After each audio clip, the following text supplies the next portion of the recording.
can we at least now accept, Nalin, that all is not well in the valley? From Rahul Bhatt back in May, Amreen Bhatt, and then Rajni Bala, today Sunil Kumar, simply being killed for their religion, simply being killed because they were Hindu, in what seems to be something that started off way back in 89-90, the ethnic cleansing of Kashmiri Pandits out of the valley that happened.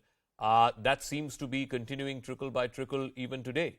That these people have died only and only because they happen to be at the wrong place at the wrong time and they happen to be Hindus. So, Zakka, well, the straight answer first is that, of course, it's targeting killings, and there's no doubt about it. And they are being picked out, as in the last few cases, for being Kashmiri Pandits and Hindus, those who are also not Kashmiri Pandits who are working in the valley. And that's a clear change of strategy, and the strategy has to be read in the larger context. The first is, I must start at the top by saying that each such targeted killing is not just a pain that that family feels, but we too feel it, because after all, this is a clear strategy and it's a nefarious design. So if I look at the larger picture of it, the situation in Jammu and Kashmir, as you rightly pointed out, there was a whole period which is pre-370, Article 370, and the high point of it is the terrorism we've seen and the ethnic cleansing that took place and the massacre of Kashmiri Pandits and Hindus in the late 80s, early 90s. So that's the first phase.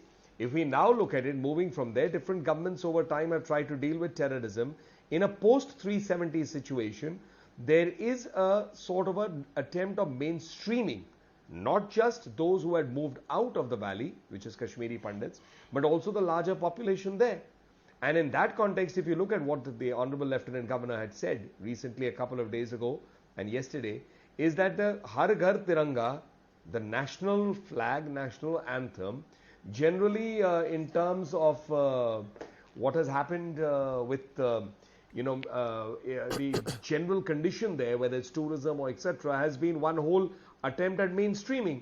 But Pakistan and Pakistan supported terrorists and groups there, I will put the blame also on people in Jammu and Kashmir, certain political and vested interests, they would like to see this to be seen in the context of terrorism has not ended fully, whereas they will ignore the larger picture, and at the same time they will ignore that each one of the perpetrators has been eliminated thereafter. No, so there is a concern for the Kashmiri Hindus who are being targeted. The other side is equally of concern that there is a narrative to be built up as if this is the same situation as earlier, which it is not. No, let me ask Ifra Jan. The point is the Kashmiri Pandit community, or more than 90% of them, had to flee way back in the 1990s, late 80s, early 90s, because of the ethnic cleansing that happened. Now, over the last 6 months or so, with these repeated targeted killings, and I don't want to go through the names again and again, isn't it clear, Ifra Jan, that there needs to be, and this is not just confined to government or security agencies, that Kashmiri society needs to rise above and say that if we are known for a certain syncretic culture, what is syncretic about killing a Rahul Bhatt or a Sunil Kumar just because they happen to have a Kumar or a Bhatt as their surname? You see, wherever minorities are targeted, anywhere, whether it's Uttar Pradesh, whether it's a Dalit boy in Rajasthan yesterday, or whether it's in Gujarat today, where Bilkis Banu's rapists are actually allowed to walk out with sweets being distributed, everywhere the majority needs to stand with the minority. It's as true in Kashmir as it is true in any part of the world or any part of India for that matter. But let's come to the point. The Kashmiri society has not voted for these terrorists. So to lay the blame on a normal Kashmiri who's going on with his life, he has not voted for this person. Interestingly, when you look at the numbers, actually, ever since Kashmiri Pandits started to get targeted, around 24 Kashmiri Pandits have been targeted. And I think thrice more than that, which is thrice the number, Kashmiri Muslims have been targeted.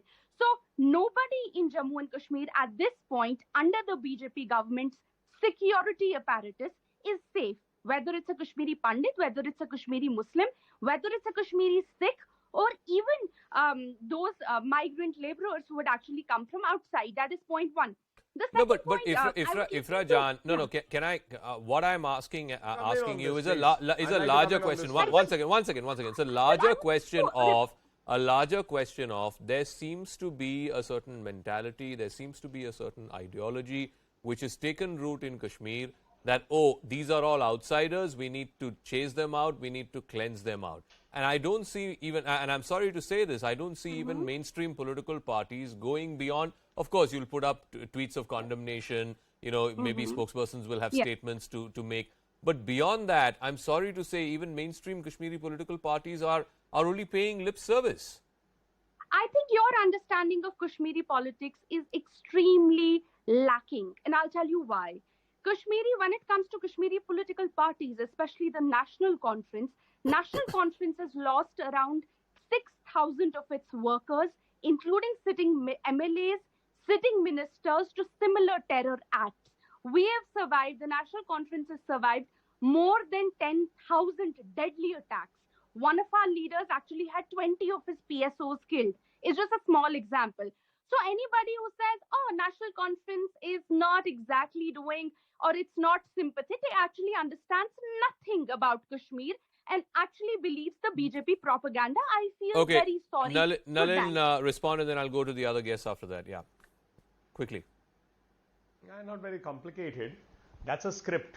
And she's entitled to. I mean, she's a spokesperson of a political party. She has a commentary and a script to stick to. But let's get down to the basic backstacks. And I'll challenge this to Ifra on Open TV. Say, she will, or her party will never say Pakistan is the cause of the problem. They will never criticize the terrorists. They will not criticize the organizations like JKLF and the others that have been. 1 minute, don't interrupt me, ma'am. Don't interrupt me, ma'am. I heard you. Ifra, 1 second. I'll give you a chance to respond. I'll give you a chance to respond. Let him finish, please. One at a time. One at a time. Ifra, please. Ifra, I am my views. Ifra, I No, this request is not you. done. He did not interrupt you. Let him This is finish, not and then done. I'll come back. I'll circle back to you. Okay. Nalin, quickly though, please. And I disagree. She tried to start a political thing by dragging Gujarat into this. So I'm going to damn well take it up straight and take the challenge up. So I'm saying, I challenge the National Conference to stand up there, and their leader says that I'd rather have China come into Jammu Kashmir and free us and give us back 370. This is the stand of their senior leader, Dr. Farooq Abdullah. Stand up and say that Burhan Wani was a terrorist. Stand up and say that you condemn the terrorists, you condemn the organizations that propagated terrorism like the JKLF. Stand up and say Pakistan is the problem, that we as Indian citizens are one and we consider Pakistan to be the problem, not the party that you should be talking to in that sense. Yeah. Okay, now Ifra respond, after which I need to go to the three other guests who are patiently waiting. Yeah, Ifra, quick response. Yes. Zakka? Yeah, Pakistan is absolutely the problem, and National Conference says this because it's lost thousands of workers to terrorism, and BJP government has been an absolute failure on ground because they've been governing Jammu and Kashmir for last 10 years. The security apparatus has been one hell of a failure, and they need to resign because they clearly cannot protect the lives of people of Jammu and Kashmir. Okay, I want to go to the other guests, please. With your permission, let me now move on to the others, please. Nalin and Ifra.